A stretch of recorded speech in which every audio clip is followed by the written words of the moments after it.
Hello and welcome. My name is Jessica Gem. Upon being summoned, Quinn arrives in the judgment chamber with Light and greets the Justice, listening as he updates the two on what he was told by Sachi and Kima regarding Archie's capture and the use of his blood, mentioning that it seems the bond would likely continue for a significant amount of time. He also informs them of the pact the two made with the devil, and its consequences of exile at the end of the day. Quinn moves for an alteration of the bond on the grounds that Archie is unable to return and therefore it cannot be fulfilled, and the Justice seems skeptical and asks for clarification on why this should alter the agreement. Quinn gives two reasons for his position. Number 1. Given the new info on the War of Archon, it has been established that the Celestial Realm is in an ongoing war against the demons, who now control magic and pose a great risk. Quinn requests that, due to this, they consider interfering on behalf of the mortal plane, but as was done with his friend's previous inquiries, he is flatly denied. Number 2, he argues that by keeping him there, the Heavenly Justice is also denying the group's opportunity to interfere on Archie's behalf, and attempt to retrieve him to carry out his sentence. The Justice counters this by reminding Quinn that the others are still able to proceed, but he insists that his friends are more likely to die without him, reminding the Justice of what he had been doing all this time in the study of the morality of this place and its residents. Continuing with a respectful but bold call of the meaning of the title Heavenly Justice and what he believes the just solution is to this predicament.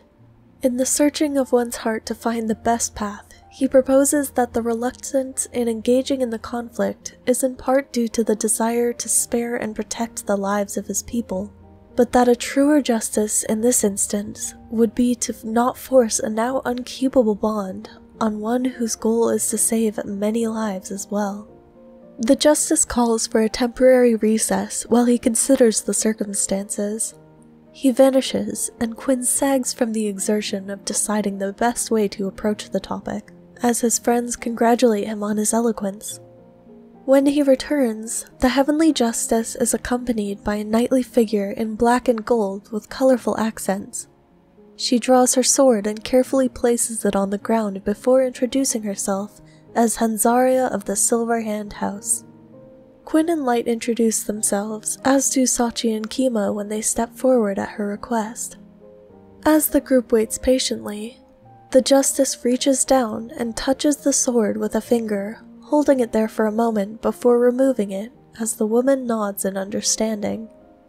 She takes a deep breath and begins explaining her role, mentioning that she's helped others in a similar manner to what she's about to offer the group. She informs them that she has sworn 7 sacred promises, as her mother and kindred and ancestors also had for many years through the generations. Looking at all of them, she reveals that the Heavenly Justice believes that they may all benefit from swearing these same oaths, and if they were to do so, he would feel confident in a decision to let them all continue their mission of restoration together.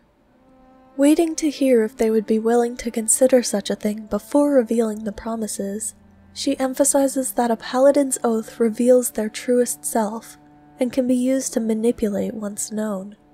The group would of course be told what bonds await once they show willingness to hear out the idea for consideration.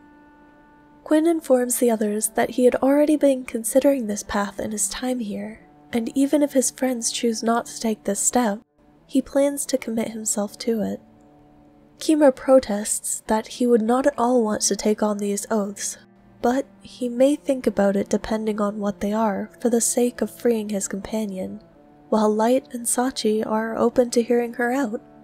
She explains each of the promises while also giving an example of how she sees them herself.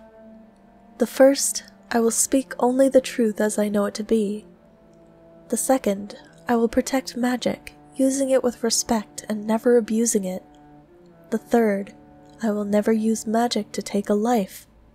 The fourth, I will always use magic to mend and restore, never to break or destroy. The fifth, I will offer a hand of redemption, giving second chances to those who seek to amend their ways. The 6th, I will respect the free will of others, never using magic to control or dominate.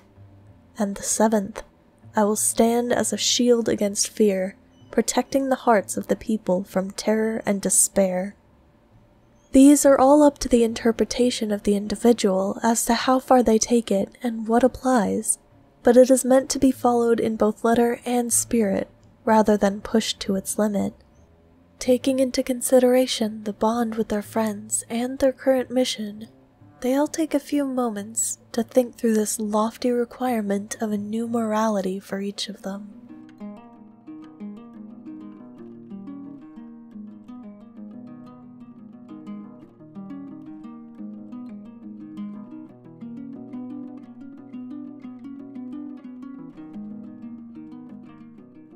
Thank you so much for watching. We'll see what they all choose to do in part 2.